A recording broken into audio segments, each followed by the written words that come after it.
guys, this is just a quick video, little tip for you, and this is to do with rod placement and setting your rods up.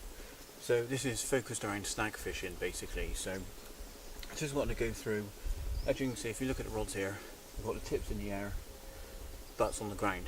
There is a reason for that, not because it looks cool, it does serve a purpose. Now basically this swim here, I've got some lily beds either side of the swim.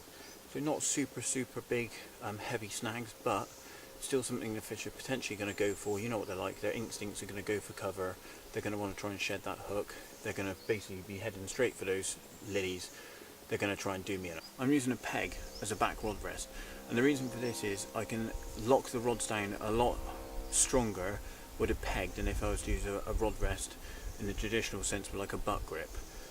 Even with the ones that I use, the Nash lock draws, they still will give under enough pressure.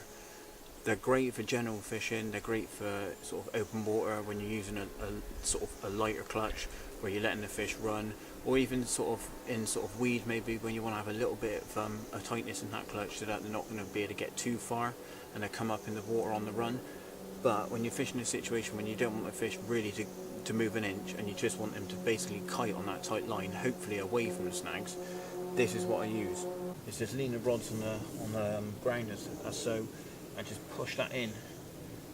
You will feel the rod pull into the ground, so the butt and the back will actually pull into the ground. Look, I can actually not move that at all. If you're having the tips up in the air, what that does is that gives you a bit of a cushion.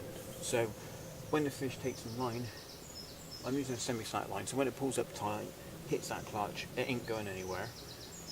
That tip gives it a bit of a cushion so it doesn't put a full force on that hook hold. What could possibly happen is the hook could then obviously just shear straight out the fish's mouth because there's so much pressure as that fish is bolted.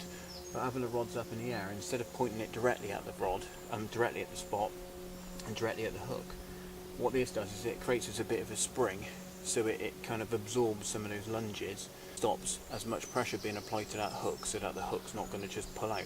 When you come to pick the rod up, all you have to do is twist the peg away from the rod and you can just lift it straight out.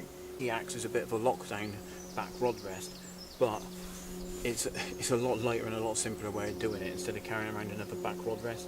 When I'm fishing on places like this, when I'm fishing against snags, I know that's what I'm going to be doing, so I just leave the back rod rest at home, leave them in the van because I know I don't need them, and it just means I can bring two pegs, nice and easy, set them up. When you want to put the rod back out again, you just twist it around and it locks it in place.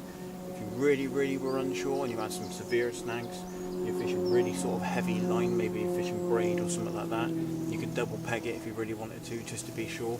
You could peg one sort of on the back here, you could peg one a bit further up, just so you know it's not going to move an inch. That's my little tip anyway, I hope that helps. Again, subscribe to the channel, click on the bell icon, that way you're going to stay up to date with recent uploads. Give it a go, hopefully you catch some fish from some snags. Until then, tight lines, see you later.